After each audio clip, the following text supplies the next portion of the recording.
nada igual, não há nada melhor a que se comparar, a esperança viva. Tua presença,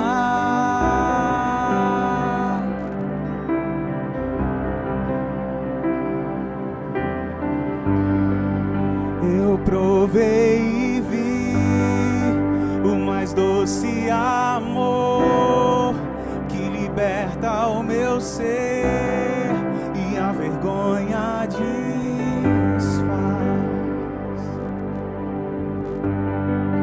Tua presença,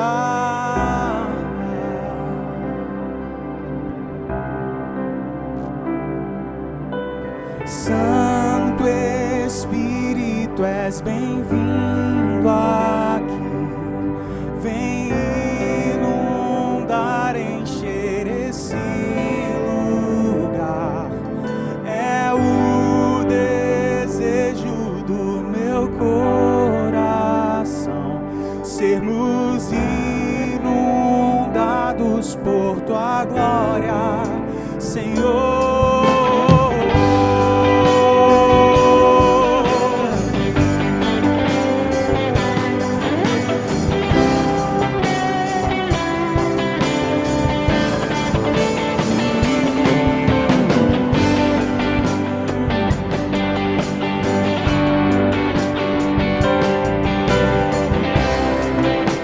Declarar mais uma vez, não há nada.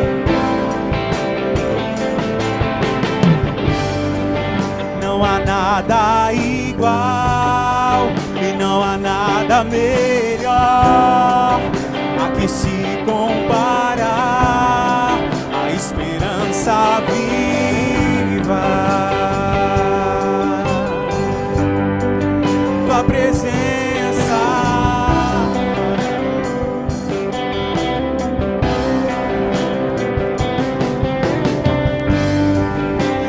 provei e vi o mais doce amor que liberta o meu ser e a vergonha desfaz.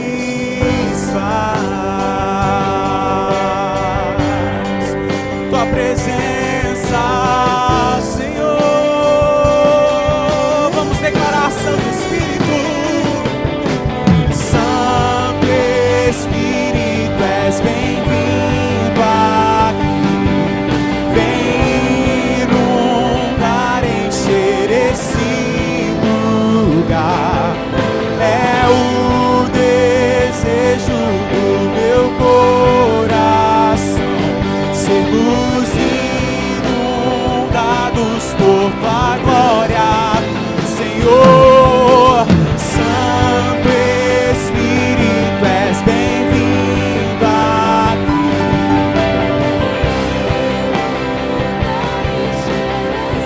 Oh, Rei, é o desejo do meu coração sermos inundados por tua glória, Senhor.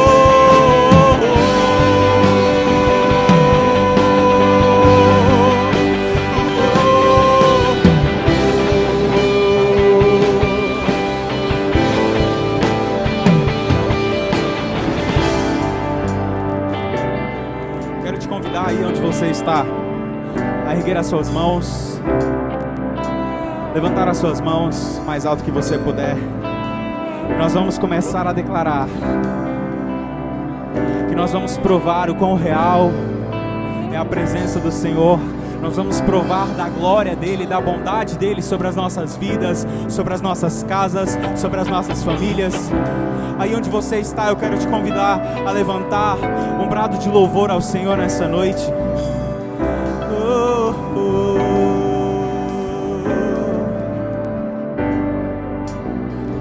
Vamos provar o quão real é tua presença. Vamos provar da tua glória e bondade. Vamos provar o quão real é tua presença. Vamos provar da tua glória. Um pouco mais alto, declare. Vamos provar o quão real é tua presença. Vamos provar da tua glória e bondade.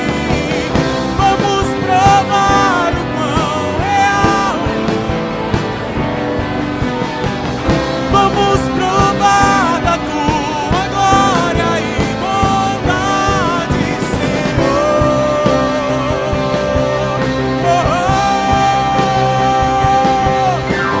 Santo Espírito, és bem-vindo aqui. Vem inundar, encher esse lugar. É o desejo do meu coração, sermos inundados por tua glória, Senhor. Santo Espírito, és bem-vindo aqui. Vem inundar, encher, vem. É o desejo do meu coração, sermos inundados por tua glória, Senhor.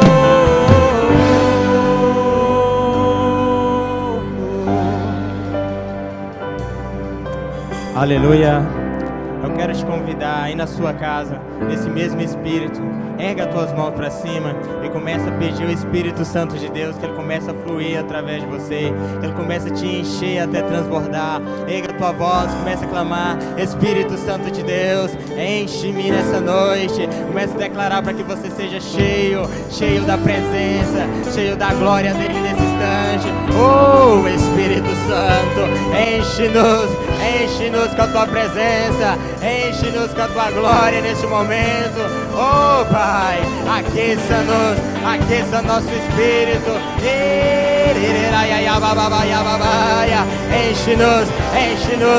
Enche-nos, Espírito Santo de Deus, enche-nos. Queremos transbordar na tua presença, queremos ser cheios da tua glória, queremos ser marcados por ti nessa noite. Enche-nos, aqueça-nos. Declare: Santo Espírito. Santo Espírito, és bem-vindo aqui. Vem inundar, encher esse lugar.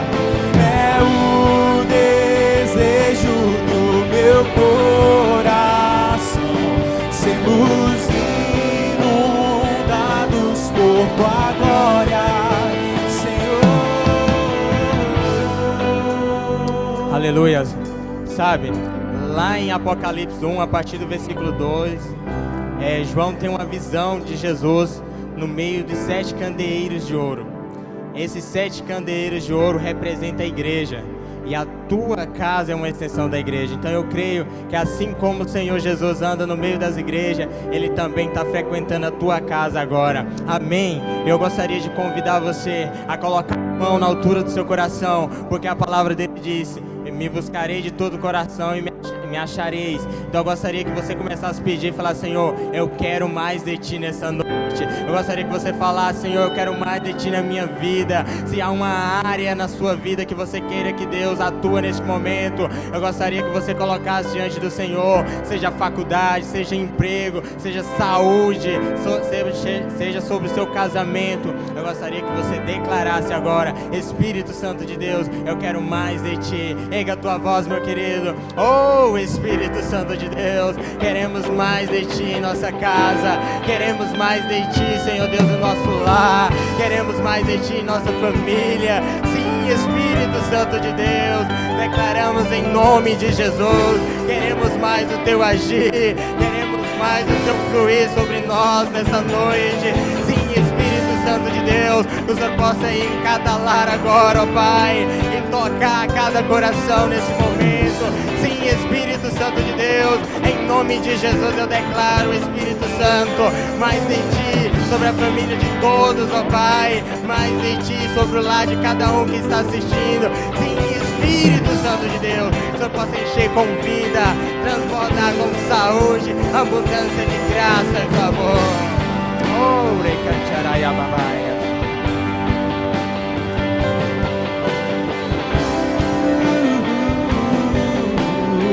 Vamos declarar mais uma vez, Santo Espírito. Santo Espírito, és bem-vindo aqui. Cante isso. Vem inundar, encher. É o desejo do meu coração, sermos inundados por Tua glória, Senhor.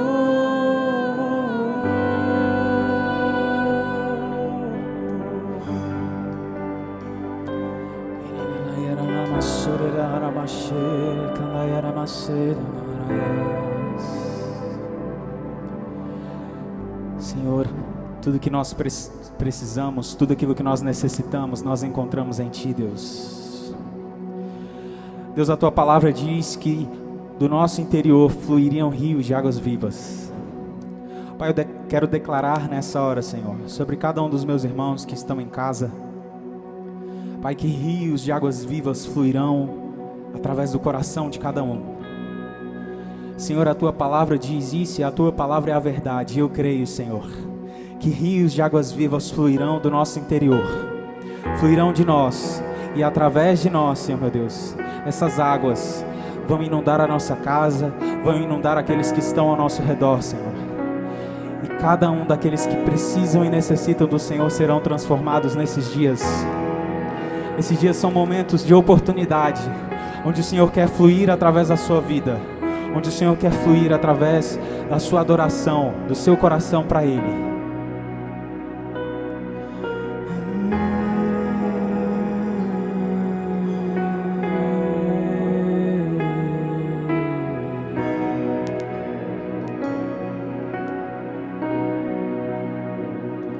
Eu procurei em outro lugar, em outras pessoas, em tantas coisas. Eu procurei em outro lugar, em outras pessoas, em tantas coisas, mas descobri Teu rio em mim e transbordei do Teu amor, sinto fluir Teu rio de vida aqui. Sinto fluir Teu rio de vida aqui.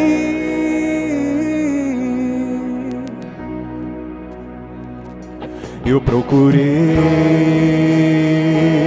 em outro lugar, em outras pessoas, em tantas coisas. Eu procurei em outro lugar, em outras pessoas, em tantas coisas, mas descobri o Teu rio em mim, Senhor, e transbordei do Teu amor, sinto fluir Teu rio de vida aqui.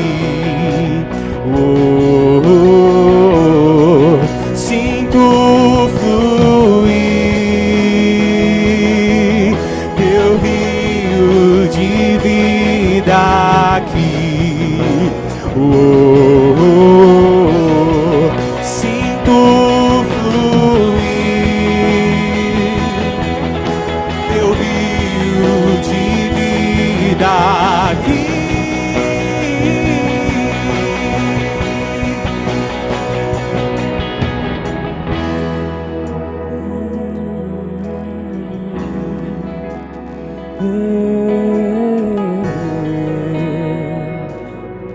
as suas mãos.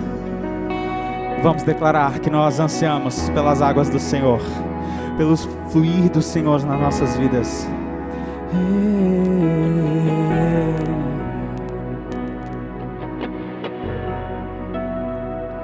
Eu quero beber de tuas águas, eu quero beber da tua fonte.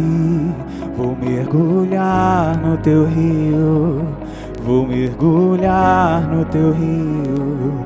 Eu quero beber de tuas águas, eu quero beber da tua fonte. Vou mergulhar no teu rio, vou mergulhar no teu rio. Eu quero beber de tuas águas, eu quero beber. Nós vamos mergulhar.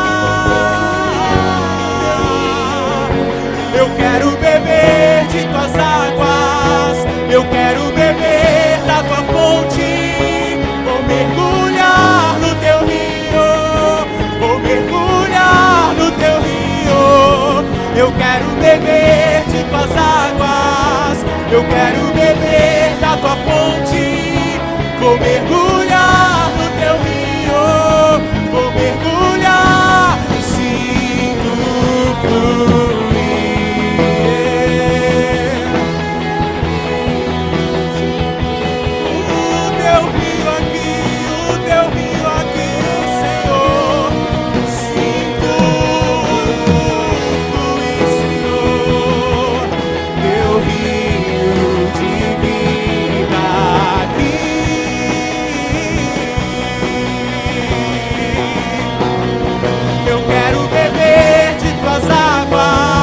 Eu quero beber da tua fonte, vou mergulhar no teu rio, vou mergulhar no teu rio.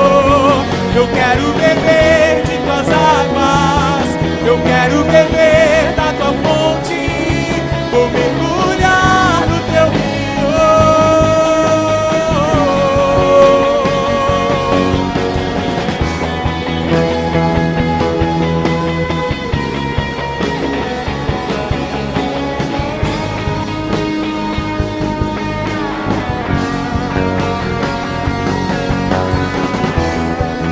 Jesus, vem abraçar, em ti vou repousar, nos teus braços é o melhor lugar.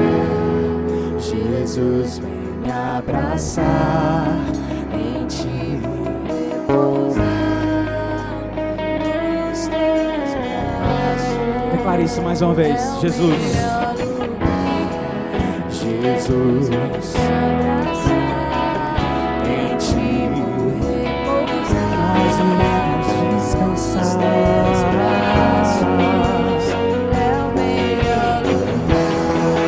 Jesus, vem me abraçar, em ti vou repousar, nos teus braços é o melhor lugar.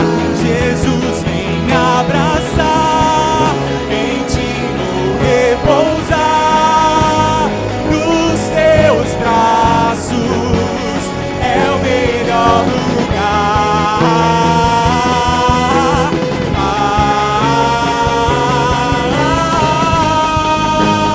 Nos teus braços é o melhor lugar.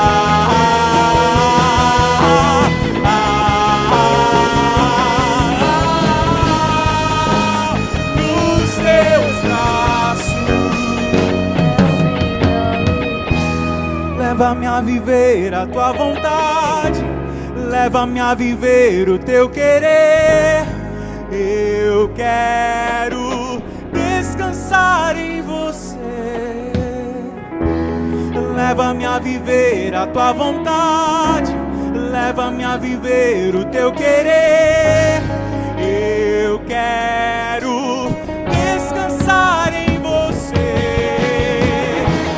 Leva-me a viver a tua vontade,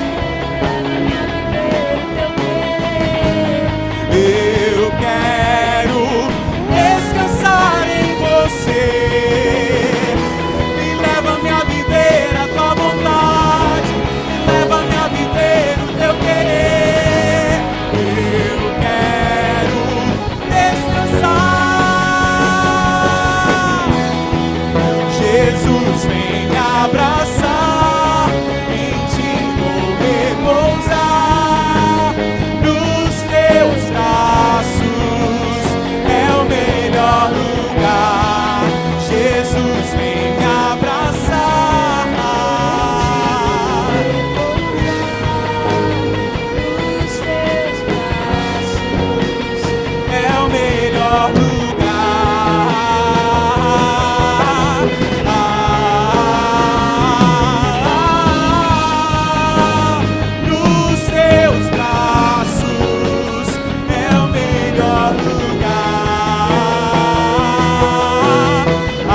suas mãos estendidas.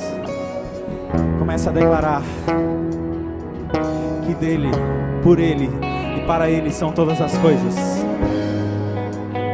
A ele pertence a glória, a ele pertence o louvor, a ele pertence toda a adoração. A ti pertence o nosso coração, a ti pertence o nosso louvor.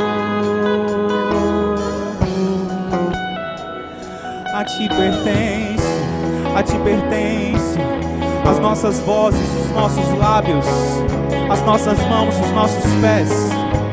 Tudo é teu, Senhor, tudo é pra tua glória, Deus, tudo é pra tua glória, Jesus. E nós declaramos que teu é o reino.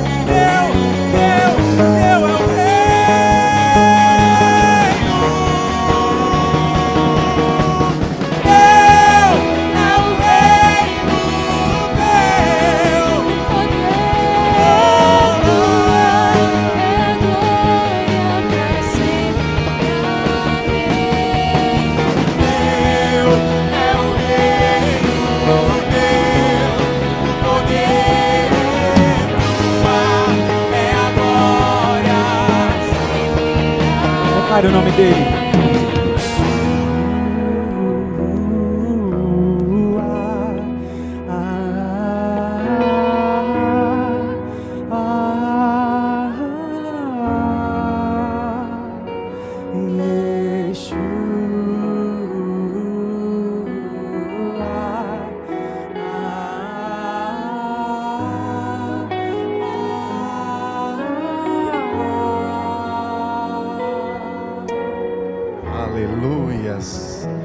Seus olhos fechados aí na sua casa, gostaria de convidar você a não se sentir constrangido por estar no seu ambiente familiar, mas que nesse momento você, com seus olhos fechados, feche os seus olhos e agora você comece a invocar o Espírito de Deus, comece a ser cheio da vida de Deus.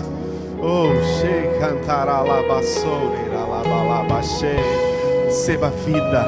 receba vida de Deus, receba vida, em nome de Jesus, receba vida, em nome de Jesus, oh, em nome de Jesus, em nome de Jesus, a vida de Deus flui através de você, sobre a sua casa, sobre a sua família.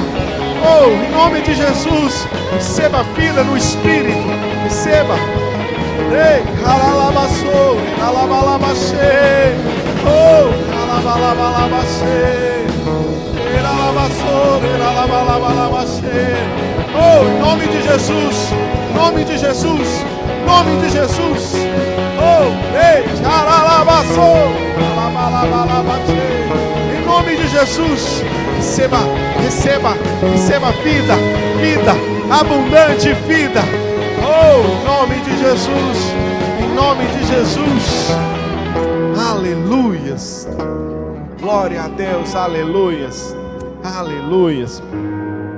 Nesse momento eu quero compartilhar com você a respeito dos nossos dízimos e das nossas ofertas. E a palavra de Deus diz lá em 2 Coríntios capítulo 9, versículo 7. Diz: cada um contribua segundo o propósito no seu coração, não com tristeza, nem por constrangimento ou imposição, porque Deus ama quem dá com alegria. Aleluias. O apóstolo Paulo está dizendo aqui que você não deveria contribuir por constrangimento, imposição ou com tristeza no coração. E se não é dessas maneiras que nós contribuímos, dizimamos e ofertamos, só há uma maneira de você fazer isso para agradar o Senhor Jesus. É que o amor seja a motivação no seu coração. E o apóstolo Paulo diz, lá em 1 Coríntios capítulo 13, diz qual é a expressão do amor. No versículo 7 diz o seguinte: o amor tudo sofre, tudo crê, tudo espera, tudo suporta. Sabe, meus irmãos, esses dias nós temos desafiado você, que é membro dessa igreja, a manifestar essas faces do amor. Creia, tudo sofre, tudo suporta. Nesses dias, o mais importante é entendermos que devemos ser esse amor que tudo suporta. Não é um amor que tolera, não é um amor tolerante, mas é um amor que fornece suporte ao próximo. Quando você entrega o seu dízimo, quando você entrega a sua oferta, você está sendo suporte na vida dos demais irmãos. Você sabe, nesses dias nós estamos distantes em corpo, mas estamos conectados no espírito. Mas quando você entende que você faz parte dessa obra, que você é suporte na vida dos irmãos, quando você traz o seu dízimo, quando você traz a sua oferta, você está sendo suporte para um irmão que está na outra ponta, do outro lado da cidade. Ele recebe vida através dessa igreja, através das nossas transmissões. Por isso é importante você ter essa sensibilidade no seu coração. Uma das características daqueles que amam é que eles percebem coisas que nem sempre é falado, mas se você ama, você percebe. Nesses dias nós temos sido desafiados como igreja a permanecer firme, a suportar uns aos outros. Sabe, pela ótica natural das coisas, o que está acontecendo agora é absolutamente necessário. Mas eu quero dizer algo para você.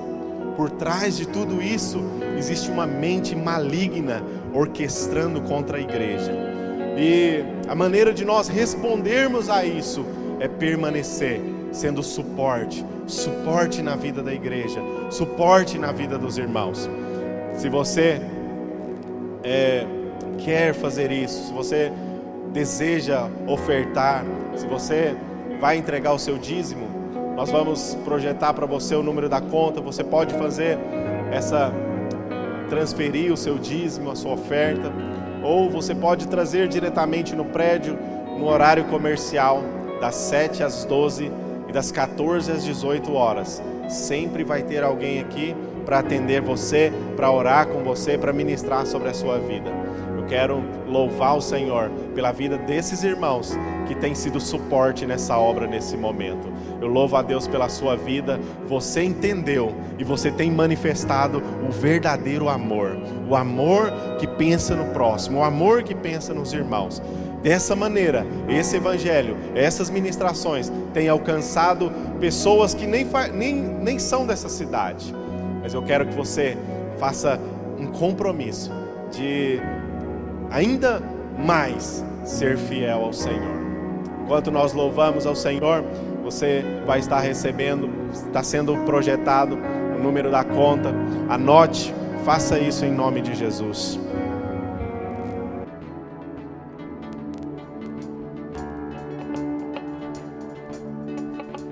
Preso estava em vergonha e dor, sepultado em meu temor, veio até mim e te conheci. Sem vigor era o meu viver, minhas falhas tentei esconder, veio até mim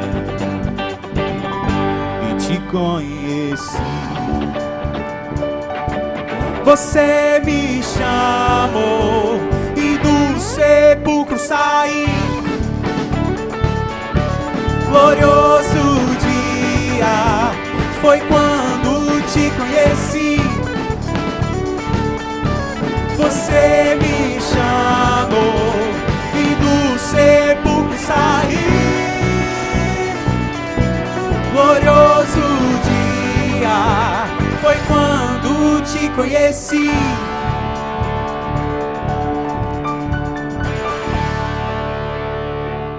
Aleluia, a graça e a paz do Senhor Jesus, meus irmãos, mais uma vez aqui pelo YouTube, estamos nos encontrando, mas eu creio que isso logo em breve vai se acabar e nós vamos estar juntos aqui no prédio em nome de Jesus. E nesses dias nós temos estudado o livro de Apocalipse. Pelo fato de tudo que tem ocorrido, acreditamos que a volta do Senhor, ela está próxima, mais do que nunca. Ela está próxima. O próprio apóstolo João dizia que estava próxima a vinda do Senhor. Imagina hoje, 2000 anos depois, nós cremos que está às portas a vinda do Senhor. E por isso, esse é um tempo oportuno para estudarmos esse livro tão precioso, tão rico da palavra de Deus. No domingo passado, nós nos atemos ao capítulo 1 do livro de Apocalipse. Nós falamos então algumas coisas para que você pudesse compreender o que está escrito aqui em Apocalipse. E uma coisa que eu não falei, que eu acho importante, é falar para você que o apóstolo João, quando escreveu o livro de Apocalipse, ele estava exilado numa ilha chamada Patmos, e ele foi exilado ali para viver sozinho, isolado, pelo fato de que aonde o Império Romano colocava o apóstolo João, ele pregava a mensagem do amor de Deus e as pessoas convertiam, até que ele teve que ser exilado nessa ilha e permanecer ali sozinho. Posteriormente ele foi liberto e voltou então a congregar na igreja de Éfeso, aonde ele pastoreava essa igreja. O livro então, ele foi escrito no ano de 95, no final do primeiro século. O apóstolo João teve essa revelação, essa visão do livro, e esse livro foi então escrito para completar a Bíblia. Se nós não tivéssemos o livro de Apocalipse, a Bíblia certamente não estaria completa, ou seja, nós não saberíamos a respeito do final de todas as coisas. Eu falei no domingo passado para você da divisão desse livro. Ele é dividido em 3 partes. A primeira parte é o capítulo 1, que é a introdução do livro. A segunda parte é o capítulo 2 e 3, que fala a respeito das 7 igrejas da Ásia Menor. E do capítulo 4 até o capítulo 22, nós temos então o restante do livro, a terceira parte, que fala a respeito então da consumação de todas as coisas. Nós falamos da primeira parte no domingo passado. Hoje eu vou falar da segunda parte, que são as 7 igrejas, e essas 7 igrejas falam a respeito dos vencedores. Por isso é tão importante nós estudarmos o livro de Apocalipse, porque também o livro apresenta aquilo que revela quem são os vencedores.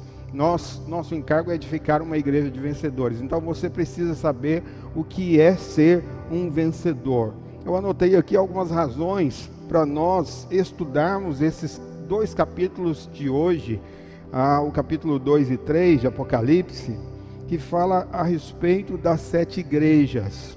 Primeiro, conforme eu falei, revela quem é o crente vencedor. Segundo, porque descreve a história da igreja. Essas 7 igrejas do Apocalipse, elas são proféticas, elas apontam para um período da história da igreja nesses 2000 anos que ela existe. Então, essas são as razões porque devemos estudar esses 2 capítulos, capítulos 2 e 3. Algumas coisas caminham em paralelo nesses 2 capítulos. Primeiro, essa questão histórica, porque cada igreja ela vai apontar para um período histórico. Por exemplo, a igreja de Éfeso, a primeira igreja, ela representa a igreja do primeiro século. A igreja de Esmirna já apresenta a igreja do segundo e do terceiro século. Quando João escreveu essas cartas para essas 7 igrejas, que era da Ásia Menor, a Ásia Menor hoje é o país da Turquia. Ele escreveu essas 7 cartas, das quais o Senhor ordenou que ele escrevesse. Ele tomou essas 7 igrejas para representar todas aquelas igrejas que existiam naquela época, mas também para apontar a história da igreja no decorrer de 2000 anos que nós já temos a igreja nesse planeta, no planeta Terra. E olha, é interessante porque são 7 igrejas. Eu não sei se você lembra, no culto passado eu disse para você que o número 7, ele significa a ação de Deus na terra, porque tudo que Deus faz, ele faz no ciclo de 7. Agora, esse número 7, ele é dividido na Bíblia da seguinte maneira: é o número 4 mais o número 3. Então 4 mais 3 são 7. Por quê? Porque o número 4, eu disse no culto passado, ele aponta para a criação, para esse mundo, para esse planeta. E o número 3 aponta para Deus, porque Deus é Pai, Filho e Espírito Santo. Logo, 4 mais 3 é a ação de Deus nesse mundo, nesse planeta. E tudo que Deus faz por meio da igreja. A ação do Senhor é através da igreja. Por isso é o número 7 e por isso são 7 igrejas. Outra coisa que caminha de maneira paralela nesses dois capítulos é a respeito dos vencedores, porque no final de cada carta existe uma mensagem do Senhor para aquele que é vencedor. Então as cartas apresentam o crente que é vencedor. Das 7 cartas, 5 delas, ou seja, para 5 igrejas, o Senhor, ele elogiou, mas ele também repreendeu, ele exortou.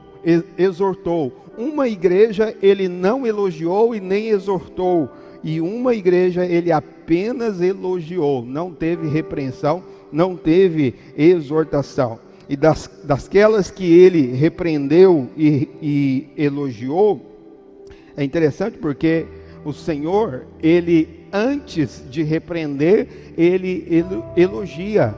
Isso é um princípio que nós devemos praticar também. Antes de você repreender, antes de você exortar alguém, é importante que você elogie primeiro. Antes da repreensão, deveria haver o elogio. E quando nós estudamos então o capítulo 2 e o capítulo 3, nós vemos quem é o vencedor. Pastor, mas por que é importante saber quem é vencedor? Porque o vencedor vai ser arrebatado. E o vencedor é aquele que vai reinar no reino milenar. Então hoje eu quero compartilhar com você, embora eu não vou conseguir ministrar sobre todas as 7 igrejas, provavelmente vamos ficar apenas no capítulo 2, e domingo que vem nós vamos então falar do capítulo 3. Eu queria começar falando a respeito da igreja de Éfeso. A primeira igreja é a igreja de Éfeso, e está descrito lá no capítulo 2, a partir do verso 1 até o verso 7. Diz assim: e ao anjo da igreja em Éfeso escreve: estas coisas diz aquele que conserva na mão direita as 7 estrelas e que anda no meio dos 7 candeeiros de ouro. Conheço as tuas obras, tanto o teu labor como a tua perseverança, e que não podes suportar homens maus, e que puseste à prova os que a si mesmos se declaram apóstolos e que não são, e os achaste mentirosos, e tens perseverança, e suportastes provas por causa do meu nome, e não te deixaste esmorecer. Tenho, porém, contra ti que abandonaste o teu primeiro amor. Lembra-te, pois, de onde caíste, arrepende-te e volta à prática das primeiras obras. E se não, venho a ti e moverei do teu lugar o teu candeeiro, caso não te arrependas. Tens, contudo, a teu favor que odeias as obras dos nicolaítas, as quais eu também odeio.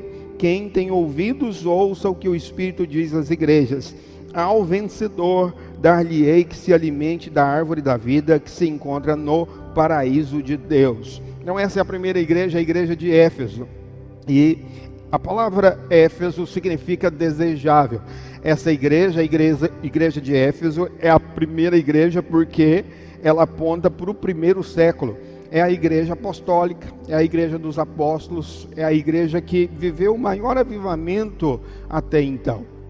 Porque o próprio significado da palavra Éfeso é desejável. Essa igreja, ela era desejável por Deus, porque ela foi uma igreja onde muitos foram usados de uma maneira gloriosa, assim como os apóstolos. Mas a Bíblia aponta alguns elogios aqui, né? O Senhor Jesus elogia essa igreja. E quais são os elogios que o Senhor dá para essa igreja? Primeiro, o Senhor diz que ela trabalhava e laborava. Logo então, o vencedor é aquele que trabalha. Logo, o vencedor é aquele que labora. Ou seja, o vencedor é aquele que está envolvido de alguma maneira na obra de Deus. Mas há uma diferença entre trabalhar e laborar. Há uma diferença. Por quê? Porque trabalhar é quando você, muitas vezes, trabalha, mas você não está cansado. Mas laborar é quando você trabalha, e quando você trabalha muito, então você cansa. Mas mesmo assim, quando você cansa, você continua trabalhando. O vencedor é aquele que continua. Por isso o texto também diz que aquela igreja trabalhava, laborava e perseverava, porque perseverar aponta para quando você está cansado, ainda assim você não desiste, você permanece.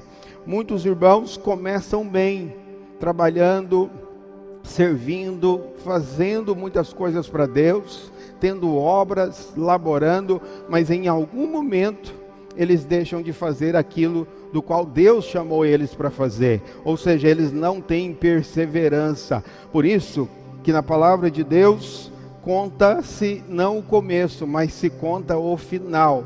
A palavra de Deus diz que é melhor o final das coisas do que o começo, porque começar bem, praticamente todo mundo começa, mas muitos desistem na caminhada e não seguem até o final. O vencedor, eu costumo dizer, ele é um finalizador, ele vai até o final. Então, se você quer ser um vencedor, se você quer ser arrebatado, se você quer reinar com o Senhor, você precisa trabalhar, você precisa laborar, mas você precisa perseverar. Não desista, não desista do seu chamado, não desista daquilo que Deus colocou nas suas mãos, permaneça fiel como um vencedor em nome de Jesus. Esses são dias de nós perseverarmos em fé, crendo, trabalhando, laborando e seguindo adiante com aquilo que o Senhor colocou em nossas mãos. Então, o vencedor em Éfeso é aquele que trabalha, labora, mas também persevera. E há uma exortação, o Senhor diz: olha, eu tenho algo contra vocês. E o que o Senhor tem contra aquela igreja? O Senhor diz que eles abandonaram o primeiro amor. Abandonaram o primeiro amor. É interessante porque essa palavra primeiro, no original, na língua grega, é a palavra protem, que significa melhor. Logo, eles deixaram de dar o seu melhor para Deus. Embora começaram bem, trabalhando, laborando, perseverando, mas em algum momento eles deixaram de dar o seu melhor para Deus. E o Senhor diz: olha, retoma o primeiro amor. Muitos crentes começaram bem, apaixonados, intensos, servindo a Deus, mas em algum momento também apenas só trabalham, apenas só fazem, e não há uma intensidade, não há uma paixão no seu coração. E você sabe, há alguns sinais de quem realmente tem o primeiro amor, de quem tem paixão, de quem tem essa intensidade, de quem dá o seu melhor para Deus. Eu digo que quem realmente tem paixão pelo Senhor é quem faz as coisas entusiasmado. Quem está apaixonado fica entusiasmado. Eu digo também que quem está apaixonado, ele sempre não mede esforço. Eu me lembro que quando eu namorava com a minha esposa, e não que eu não sou apaixonado hoje, eu acho que eu sou mais ainda, mas naquele tempo, por ser jovem, às vezes a gente não media esforço para fazer as coisas. Eu me lembro que uma vez eu fui fazer uma serenata para ela, né? E eu fui lá com um violão de madrugada, né? No maior esforço, cantei. Na realidade eu até compus uma música, fiz uma música para ela. Cheguei lá, embora tinha muito cachorro querendo me morder, mas com muita luta eu consegui chegar perto dessa janela, tocar o violão, apaixonado para ela, porque eu sabia que ela ia gostar. E aí cantei. No outro dia eu liguei, naquela época tinha que ligar, não tinha um WhatsApp. Eu liguei para ela e perguntei: e aí, o que você achou? da serenata que eu fiz para você. Ela perguntou, mas que serenata? Eu falei, mas você não ouviu? Ela, não ouvi nada. Nada do que eu cantei ela ouviu naquele dia. Mas não importava para mim. Por quê? Porque eu não media esforços, porque eu estava apaixonado. Então quem está apaixonado não mede esforço. Se você ama de fato o Senhor, você não mede esforços para servi-lo. Você não mede esforços para jejuar, para orar, para liderar, para visitar. Porque quem está apaixonado não tem limites para Ele. O Senhor exorta essa igreja dizendo, tenho contra você que você abandonou esse amor. Já não há entusiasmo no seu coração. Já não há mais a falta, não é, de apego a essas coisas do mundo, porque você não é mais apaixonado por mim. Então, ser vencedor em Éfeso é retomar o primeiro amor, é ser entusiasmado, é ser apaixonado. E a Bíblia encerra, então, falando a respeito dessa primeira igreja, sobre a recompensa do vencedor. Verso 7 do capítulo 2 diz assim, quem tem ouvidos, ouça o que o Espírito diz às igrejas. Ao vencedor. Ao vencedor, não apenas aquele que é salvo, mas aquele que é salvo, mas é vencedor. Dar-lhe-ei que se alimente da árvore da vida que se encontra no paraíso de Deus. Quando nós retomamos lá no livro de Gênesis, o primeiro livro da Bíblia, nós encontramos então duas árvores principais nesse jardim. Havia muitas árvores, mas duas árvores eram principais. Quais eram essas árvores? A primeira árvore, a árvore da vida. E a segunda árvore, a árvore do conhecimento do bem e do mal. O texto diz que o vencedor é aquele que prova da árvore da vida. Você conhece a história? Adão e Eva não comeram da árvore da vida, eles comeram da árvore do conhecimento do bem e do mal. Se a árvore da vida tem vida, a árvore do conhecimento do bem e do mal tem morte. É por isso que eles morreram espiritualmente. O vencedor se alimenta da árvore da vida. E eles cumprem com o propósito de Deus. Eles fazem aquilo que Adão não fez. O vencedor vive no propósito de Deus. Alguns irmãos até perguntaram esses dias a respeito, na nossa live de segunda-feira, eles questionaram quem é o vencedor. Se eu pudesse resumir para falar para você quem é o vencedor, eu diria que o vencedor é aquele que cumpre com o propósito original de Deus. Esse é o vencedor, é o que o texto diz. Então essa é a primeira carta, é a igreja apostólica, a igreja do primeiro século, chamada igreja de Éfeso. Está vendo que é importante você estudar essas igrejas? Porque você está vendo a diferença entre ser apenas salvo e ser salvo e vencedor. Para ser salvo, eu não preciso trabalhar na obra de Deus. Para ser salvo, eu não preciso laborar, eu não preciso amar a Deus. Ninguém precisa ser salvo, para ser salvo, amar a Deus. Você só precisa crer no amor de Deus. Crer no amor de Deus. Mas para ser vencedor, você tem que amar a Deus. Entende? Então aqui está provado que o vencedor é aquele que trabalha, labora, mas que é apaixonado pelo Senhor. Segunda igreja é a igreja de Esmirna. Está no capítulo 2, verso 8 até o verso 11, que diz assim: ao anjo da igreja em Esmirna, escreve: estas coisas diz o primeiro e o último, que esteve morto e tornou a viver. Conheço a tua tribulação e a tua pobreza, mas tu és rico. E a blasfêmia dos que a si mesmos se declaram judeus e não são, sendo antes sinagoga de Satanás. Não temas as coisas que tens de sofrer. Eis que o diabo está para lançar em prisão alguns dentre vós, para serdes postos à prova, e tereis tribulação de 10 dias. Sê fiel, até a morte, dar-te-ei a coroa da vida. Quem tem ouvidos, ouça o que o Espírito diz às igrejas.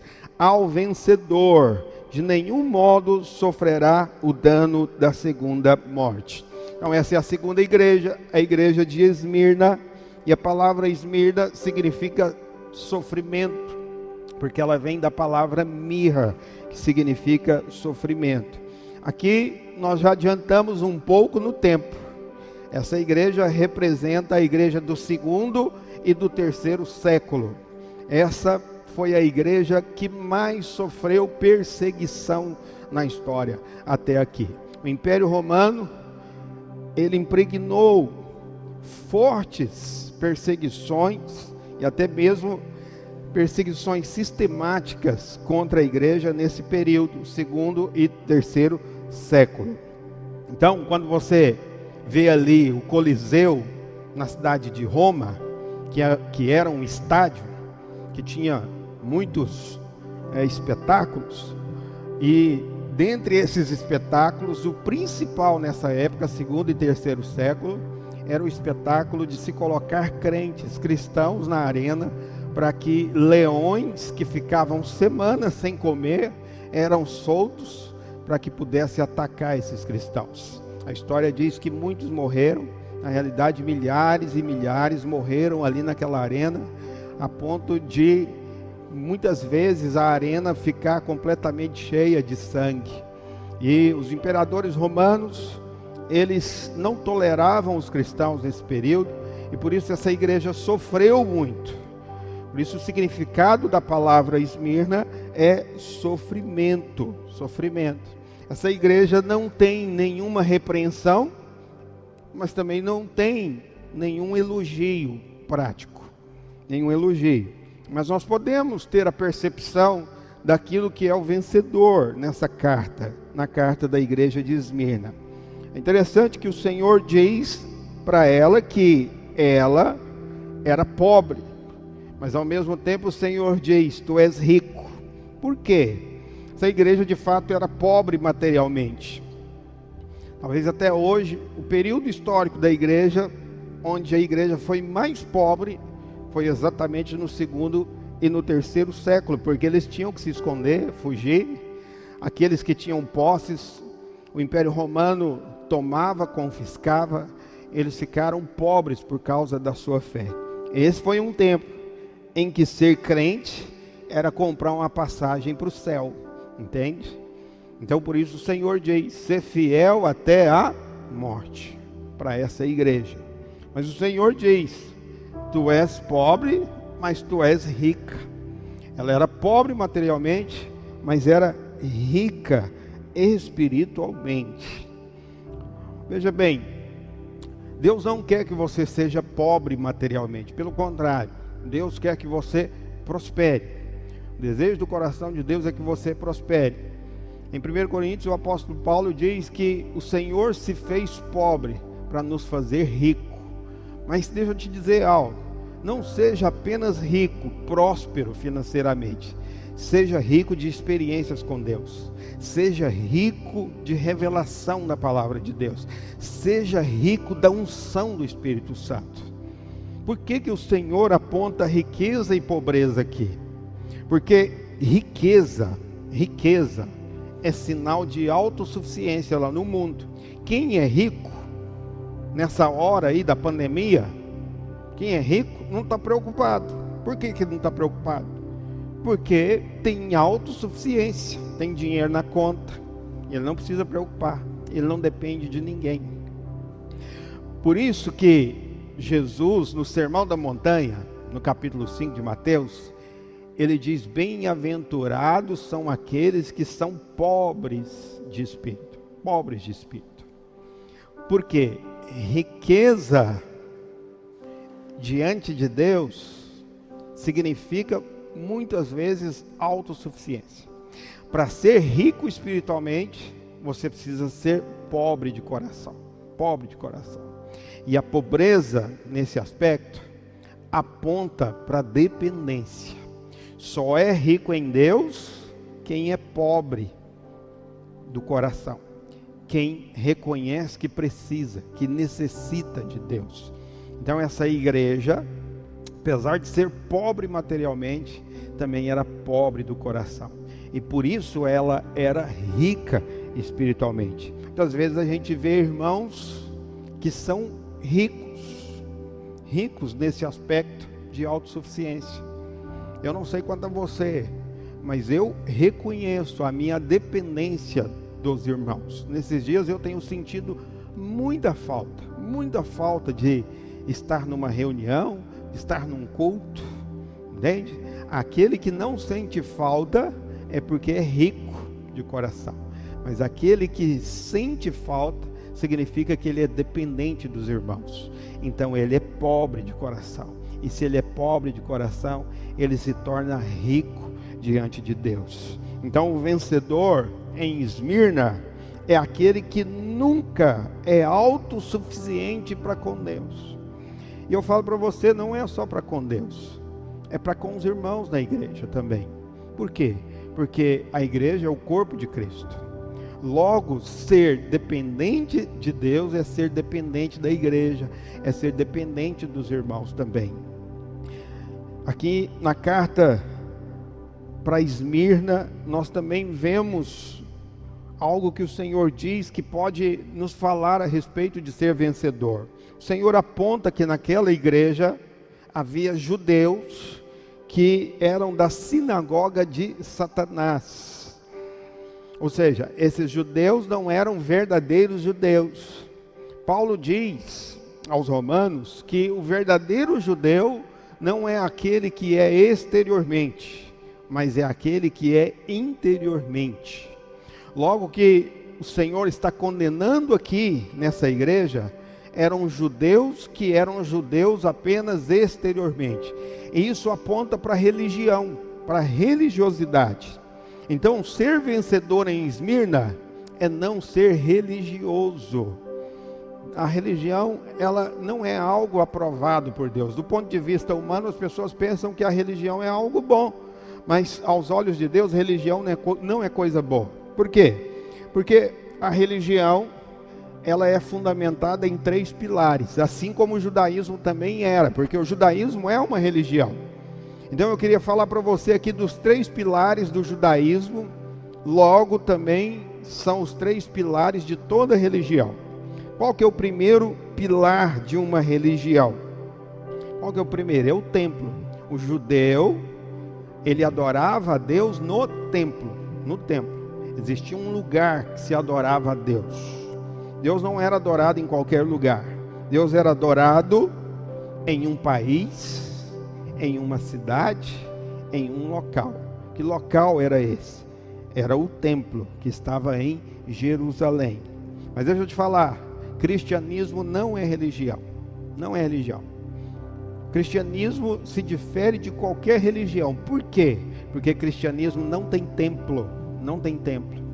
O Senhor hoje habita em nossos corações, dentro de nós. Não há lugar para adorar o Senhor.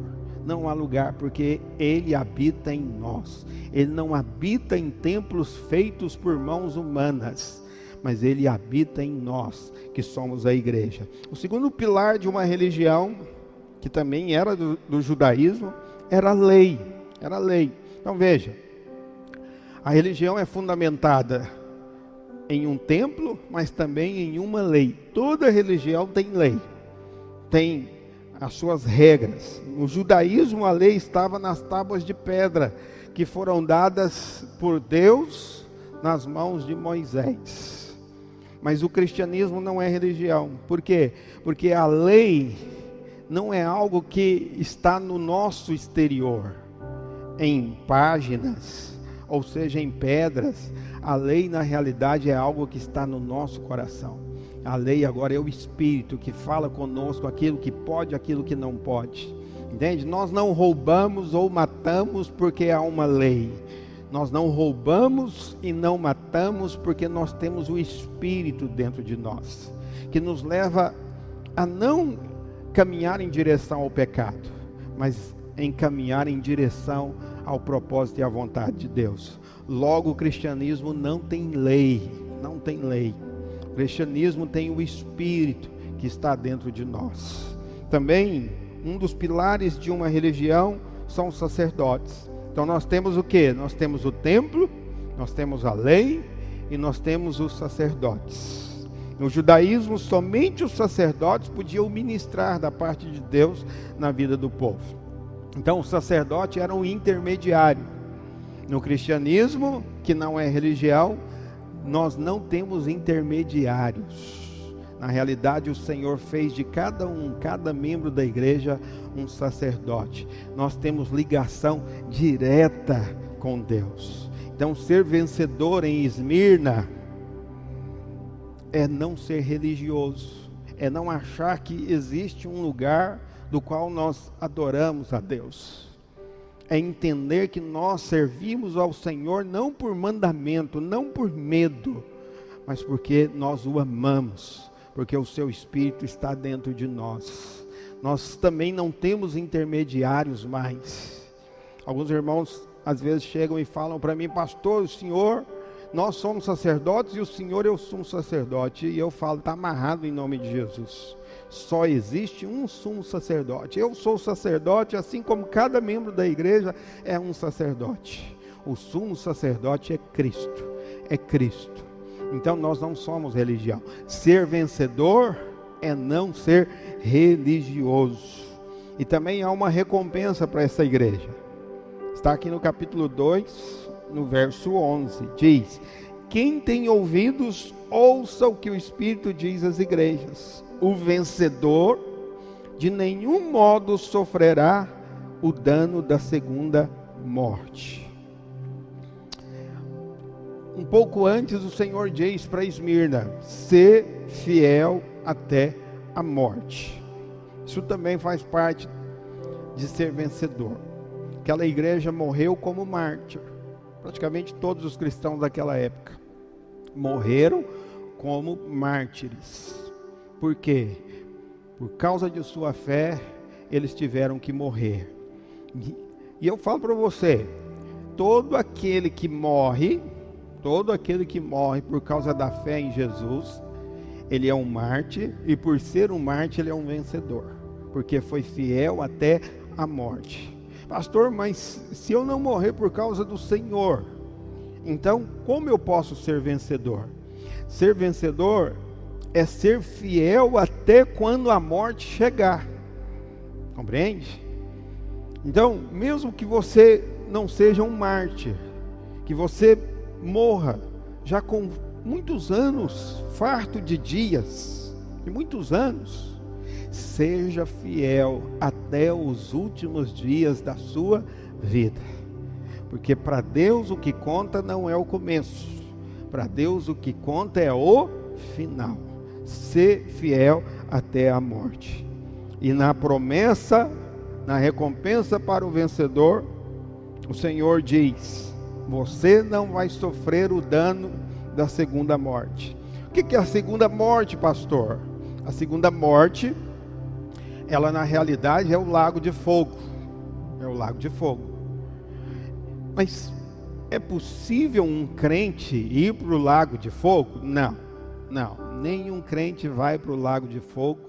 Você é salvo e salvo para sempre em nome de Jesus.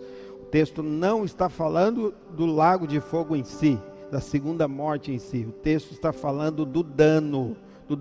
A palavra dano no original significa disciplina. Essa disciplina, ela vai acontecer no reino milenar. Todo aquele que é vencedor não vai sofrer a disciplina do reino. Pelo contrário, será recompensado. Então, ser vencedor em Esmirna é não ter o dano da segunda morte. A terceira igreja é a igreja de Pérgamo. Está no capítulo 2, no verso 12. Vamos ler o texto, pega a sua Bíblia aí na sua casa. Verso 12 diz: ao anjo da igreja em Pérgamo escreve: estas coisas diz aquele que tem a espada afiada de 2 gumes. Conheço o lugar em que habitas, onde está o trono de Satanás, e que conservas o meu nome e não negaste a minha fé, ainda nos dias de Antipas, minha testemunha, meu fiel, o qual foi morto entre vós, onde Satanás habita. Verso 14: tenho todavia contra ti algumas coisas, pois que tens aí os que sustentam a doutrina de Balaão, o qual ensina Balaque a armar ciladas diante dos filhos de Israel para comerem coisas sacrificadas aos ídolos e praticarem a prostituição. Outro sim, também tu tens os que da mesma forma sustentam a doutrina dos nicolaítas. Portanto, arrepende-te, e se não, venho a ti sem demora, e contra eles pelejarei com a espada da minha boca. Quem tem ouvidos, ouça o que o Espírito diz às igrejas. Ao vencedor, dar-lhe-ei do maná escondido, bem como lhe darei uma pedrinha branca, e sobre essa pedrinha escrito um nome novo, o qual ninguém conhece, exceto aquele que o recebe. Então nós estamos aqui na igreja de Pérgamo, já passamos pela igreja de Éfeso, passamos pela igreja de Esmirna, e agora nós estamos na igreja de Pérgamo. E a palavra Pérgamo, ela significa elevação, ou pode significar casamento. Essas duas palavras têm tudo a ver com essa igreja. E qual o período histórico dessa igreja? Essa igreja é a igreja do quarto século. É a igreja do quarto século. Essa igreja é a igreja que começou a se casar com o Império Romano. Por que isso ocorreu? No ano de 313 depois de Cristo, o imperador romano chamado Constantino, ele decretou que nenhum cristão podia mais ser perseguido. Então a igreja deixou de ser perseguida no quarto século por causa desse edito. Alguns chamam édito, outros chamam edito de Milão, que foi decretado por Constantino, imperador romano. Agora, por que Constantino ele não perseguiu os cristãos? A história diz que em uma das suas grandes batalhas, antes dessa batalha, ele teve uma visão no céu. E a visão era de uma cruz, E embaixo dessa cruz havia uma escrita que dizia em latim, naquela época, Inox signo vintis, que significa assim: com este sinal você vencerá. Ele procurou saber da onde era o sinal da cruz, e alguém disse para ele que o sinal da cruz era o símbolo do cristianismo. E naquele dia ele decidiu ser cristão, porque ele venceu aquela batalha e ele decidiu se tornar cristão, mas não havia se convertido de fato. E a partir daquele dia, então, ele passou a incentivar os membros do império a ser também cristãos. A história diz que o incentivo dele era um pão, 2 peças de roupa e algumas moedas. Agora pensa comigo, quem é incentivado dessa maneira vai se tornar cristão ou não vai? Imagina eu, pastor da igreja videira, se eu disser o seguinte: todo membro da igreja, todo aquele que se tornar membro da videira em Gurupi, vai ter um salário de 10 mil reais. Você acha que esse prédio vai encher ou não vai? Certamente vai. Certamente vai. Mas virá pessoas que não converteram, nasceram de novo. Na verdade, vieram por aquilo que receberam. Resultado disso, no quarto século, é que a igreja se tornou uma igreja misturada. As pessoas não eram convertidas de fato, nascidas de novo. E por isso, o significado da palavra Pérgamo é casamento, porque a igreja se casou com o mundo naquele período. Então, no ano de 313, acabou-se a perseguição da igreja. E no ano de 380 e pouco, o imperador Teodósio, ele decretou em outro edito, o édito, ele determinou que a partir daquele ano, o cristianismo se tornaria a religião oficial do império. E ali a igreja consumou esse casamento, se tornando então uma igreja estatal. E por isso ela passou a se chamar Igreja Católica Apostólica Romana, porque ela passou a pertencer ao Império Romano.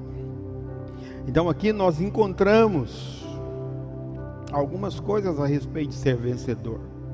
A primeira é porque o Senhor diz assim: olha, eu tenho uma fiel testemunha no meio de vocês. E o Senhor dá o nome dele, essa testemunha. O nome dele era Antipas. Antipas. Não há menção de Antipas em nenhum outro lugar da Bíblia. Não há. Por isso não há como fazer um paralelo. Então nós temos que interpretar pelo nome dele. Pelo nome. A palavra Antipas significa contra tudo, porque anti é contra, paz é tudo. Significa então que esse sujeito era contra tudo. Contra tudo. Mas preste atenção. Ele não era contra tudo no sentido de ser antipático. Não. Ele era contra tudo que estava errado dentro daquela igreja. Por isso ele era fiel ao Senhor. Então logo, ser vencedor aqui em Pérgamo, é ser contra tudo que é errado dentro da igreja. Tudo que é misturado com o mundo, nós devemos nos posicionar contra. Porque sendo assim, nós nos tornamos vencedores. É por esse motivo que o Senhor também aponta Balaão aqui nesse contexto. O Senhor aponta Balaão. Balaão já temos como fazer um paralelo. Por quê? Se você não conhece a história de Balaão, Balaão era um profeta que profetizou de sendo pago para profetizar contra o povo de Israel. Quando o povo vinha pelo deserto, caminhando no deserto, liderados por Moisés, Balaque, um rei daquela época, contratou Balaão para que ele profetizasse, amaldiçoando o povo de Israel. Mas a história diz que quando ele abriu a boca para profetizar maldição, suas palavras não eram de maldição, suas palavras eram de bênção. Mas o que estava errado com Balaão? O que estava errado com Balaão? Porque se nós entendermos o que Balaão fazia de errado, nós vamos compreender o que o Senhor disse, a doutrina de Balaão. A doutrina de Balaão é o que então, pastor? A doutrina de Balaão é o mercenarismo. É fazer as coisas de Deus para ganhar dinheiro. Pastor, mas tem gente que faz isso? Eu vou falar para você, esse meio evangélico hoje praticamente só tem isso. Principalmente o meio evangélico relacionado com música. Nós aqui temos uma imensa dificuldade até de trazer pessoas. Por quê? Porque hoje, para trazer alguém para cantar na igreja, você tem que pagar cachê. Entende? É gente que faz as coisas de Deus por causa de dinheiro. Então eles caminham na doutrina de Balaão. É salvo, mas não é vencedor. Porque ser vencedor é fazer as coisas do Senhor por amor e não por causa de dinheiro. Mas quando nós olhamos para Balaão, nós vemos também uma outra prática muito ruim, da qual ele orientou Balaque a fazer. Vendo que ele não podia amaldiçoar o povo de Deus, a Bíblia diz que ele instruiu Balaque a colocar mulheres prostitutas no meio do povo de Israel, para que os homens de Israel prostituíssem com aquelas mulheres. E na medida em que esses homens se misturavam com essas prostitutas, então eles poderiam prevalecer contra o povo de Israel. Então, a doutrina de Balaão é mercenarismo, mas também a doutrina de Balaão é prostituição espiritual. Foi aqui na igreja de Pérgamo, no 4º século, que a igreja começou a se prostituir, adorando outros deuses e não apenas o Senhor. Então a marca da igreja de Pérgamo é prostituição espiritual. Mas há uma recompensa para essa igreja também. No capítulo 2, verso 17, diz assim: quem tem ouvidos, ouça o que o Espírito diz às igrejas. Ao vencedor, dar-lhe-ei do maná escondido, bem como lhe darei uma pedrinha branca, e sobre essa pedrinha escrito um novo nome, o qual ninguém conhece, exceto aquele que o recebe. Eu só queria chamar a atenção a respeito dessa questão da pedrinha branca. A história diz que na antiga Grécia, quando havia uma eleição, cada candidato tinha o seu nome escrito numa pedrinha, e essa pedrinha era uma pedrinha branca. Então, nas eleições, quem era escolhido tinha que ter esse nome escrito numa pedrinha branca. Então, aqui, ter o nome, esse novo nome, escrito numa pedrinha branca, fala a respeito de ser escolhido. Pastor, mas todo crente é escolhido? Veja, o Senhor Jesus, ele diz lá em Mateus: muitos são chamados, mas poucos são escolhidos. Quem é escolhido? O escolhido é aquele que é vencedor. O escolhido é aquele que é contra toda prostituição espiritual dentro da igreja, contra todo mundanismo, contra todo mercenarismo. Esse tem o nome, do qual só o Senhor sabe, escrito numa pedrinha branca, porque ele foi escolhido para reinar com o Senhor. Eu me lembro de um irmão, quando eu leio esse texto da pedrinha branca, eu me lembro de um irmão, quando eu ainda era adolescente, e na igreja que eu frequentava havia um irmão que ele era evangelista, e a maneira dele evangelizar era entregando o panfleto na rua. Eram uns panfletinhos evangelísticos. O ministério daquele irmão era ir de casa em casa da minha cidade, entregando um panfletinho daquele. Ele foi envelhecendo, ficou muito idoso, adoeceu, ficou em casa de cama, e eu me lembro que naquele tempo que ele estava doente, que ele veio a falecer, algo ocorreu antes dele morrer. A esposa dele contou para nós naquela ocasião, isso muitos anos atrás, ela contou que quando ele estava lá na cama, ela estava assistindo televisão no dia que ele morreu, e ele chamou a esposa, e ela foi até o quarto dele, e ali no quarto ele falou assim para ela: olha, minha esposa, essa noite eu vou morrer, Ela achou que ele estava delirando e disse para ele: você não vai morrer hoje, você não vai. E ela voltou para a sala para assistir televisão. No outro dia, mais tarde, ela deitou, ele estava lá na cama. No outro dia de manhã, ela foi ver que de fato ele tinha morrido. E ela se lembrou de algo que ele tinha dito quando ele falou que ia morrer. Ele falou assim para ela: eu vou morrer porque entrou um anjo aqui e falou para eu abrir minha mão, e colocou uma pedrinha branca na minha mão. E ele falou: aqui tem um nome que só o Senhor sabe, que você não sabe, eu não sei, mas só o Senhor sabe. Aquele irmão morreu como vencedor. Nós conhecíamos ele muito bem. Ele nunca havia deixado de evangelizar. Ele trabalhava, laborava e perseverava, e amava o Senhor. Foi fiel até a morte, e ele partiu como vencedor. Esse é o vencedor.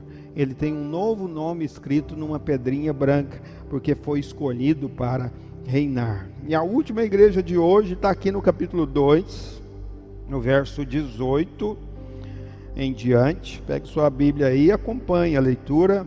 Diz assim: ao anjo da igreja em Tiatira escreve: estas coisas diz o Filho de Deus, que tem os olhos como chama de fogo e os pés semelhantes ao bronze polido. Conheço as tuas obras, o teu amor, a tua fé, o teu serviço, a tua perseverança e as tuas últimas obras, mais numerosas do que as primeiras. Tenho, porém, contra ti o tolerares que essa mulher Jezabel, que a ti mesma se declara profetiza, não somente ensine, mas ainda seduza os meus servos a praticarem a prostituição e a comerem coisas sacrificadas aos ídolos. Dei-lhe tempo para que se arrependesse. Ela, todavia, não quer arrepender-se da sua prostituição. Eis que a prosto de cama, bem como em grande tribulação, os que com ela adulteram, caso não se arrependam das obras que ela incita.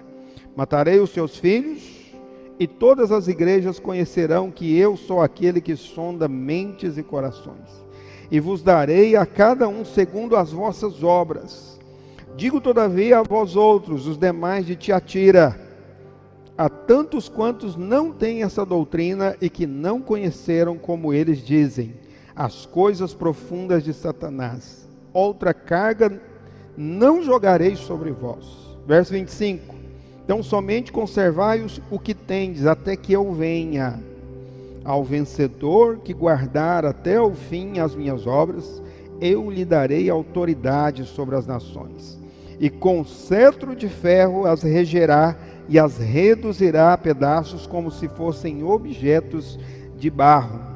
Assim como também eu recebi de meu Pai, dar-lhe-ei ainda a estrela da manhã. Quem tem ouvidos, ouça o que o Espírito diz às igrejas. Essa é a igreja de Tiatira. Nós temos a igreja de Éfeso, Esmirna, Pérgamo e Tiatira. Essa igreja é a igreja do 5º século. É a igreja do maior período histórico, porque ela abrange 1100 anos. Ela vai do 5º século até o 16º século. É a igreja do período da Idade Média, conhecido como a Era das Trevas, porque foi o maior período de decadência da igreja. Esse é um fato, que a igreja decaiu nesse tempo, por causa das indulgências, por causa das cruzadas. Estava lendo a respeito das cruzadas. Houve uma cruzada, inclusive, que quem lutou na batalha foram as crianças, porque a igreja dizia que se as crianças lutassem, o Senhor daria vitória, porque elas eram ingênuas, todas morreram naquela ocasião. Foi um tempo de muita imoralidade dentro da igreja. Foi o período de muita perseguição aos próprios crentes vencedores. Perseguição feita pela própria igreja. Compreende? É o período do papado. Mais de 1000 anos de história e de decadência. Mas é interessante que o Senhor diz que essa igreja tinha muitas obras. Muitas obras. É fato que essa igreja cresceu muito. Ela se esparramou pelo mundo todo nessa ocasião.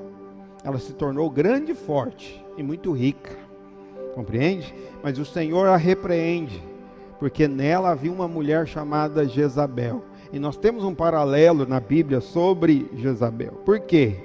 Porque Jezabel era mulher de Acabe, era esposa de Acabe, era sacerdotisa de Baal, o deus Baal. E essa mulher foi maligna no tempo do reinado de Acabe. Por quê? Porque ela perseguiu os profetas de Deus.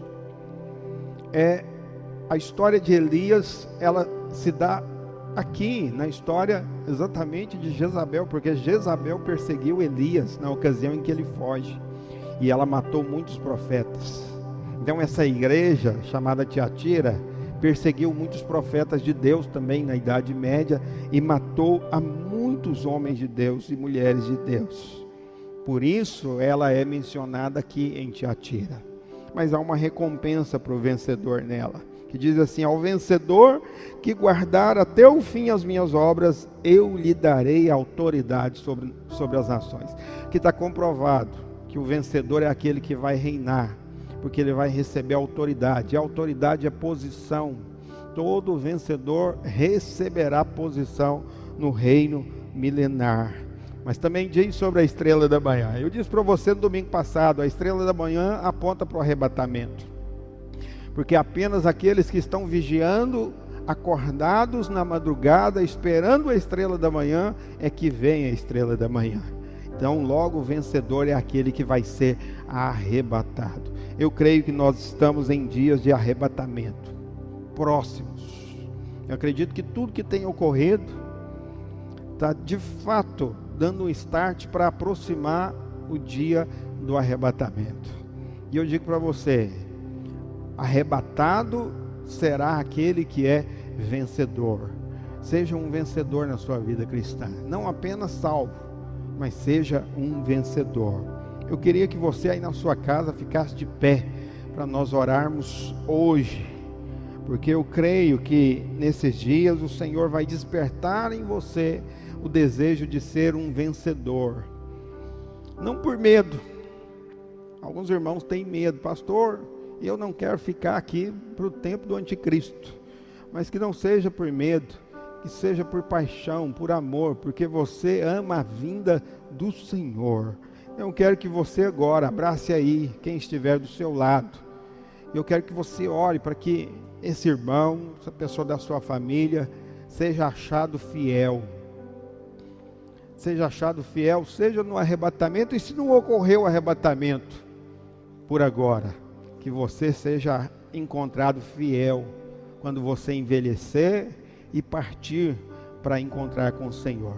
Encontrar com o Senhor, todos nós vamos um dia, seja pelo arrebatamento, seja pela vinda do Senhor, ou seja por causa da morte, mas que Ele nos encontre fiel, em nome de Jesus, amém? Feche seus olhos, vamos orar.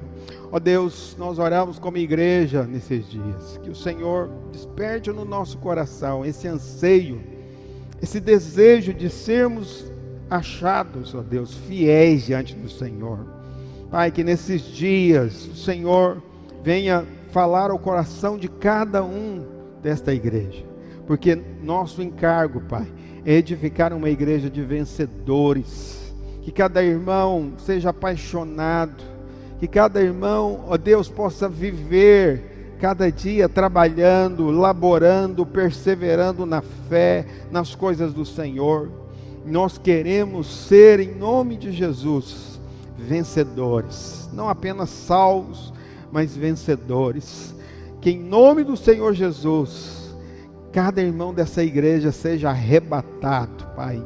Eu declaro que nesses dias o Senhor há de despertar na igreja um anseio pela vinda do Senhor, em nome de Jesus, amém. Quero declarar a bênção de Deus sobre você, sobre a sua casa, sobre a sua família. Quero que você ore nessa semana, para que no próximo domingo nós estejamos juntos aqui no prédio da igreja.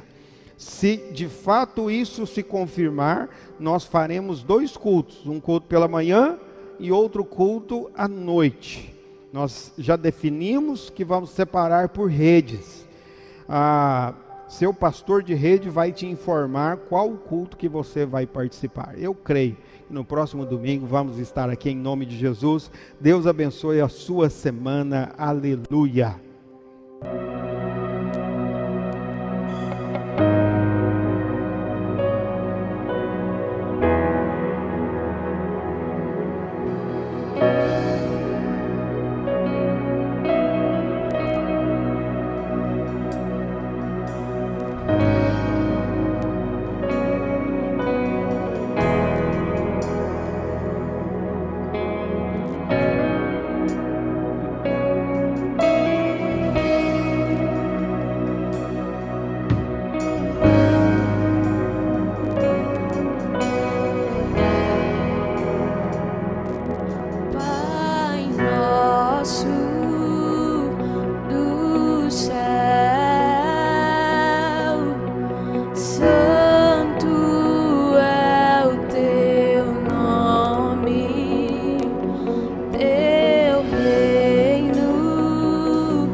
Declare, Pai Nosso. Pai Nosso nos céus,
cantar, começa a declarar: deixa o céu, deixa o céu, deixa o céu,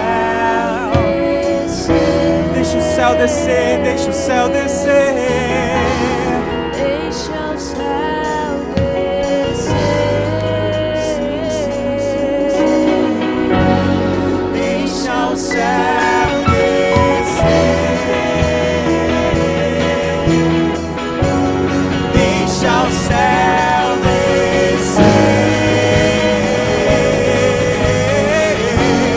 deixa o céu descer,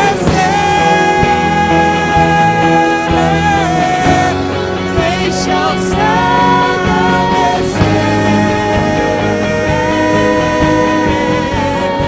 deixa o céu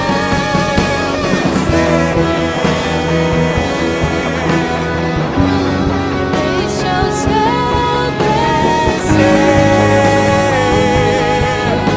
pois teu é o reino, é o reino, o teu poder é tua, é a glória pra sempre. Amém. É o reino teu, o poder tua, é a glória pra sempre. Declare mais uma vez.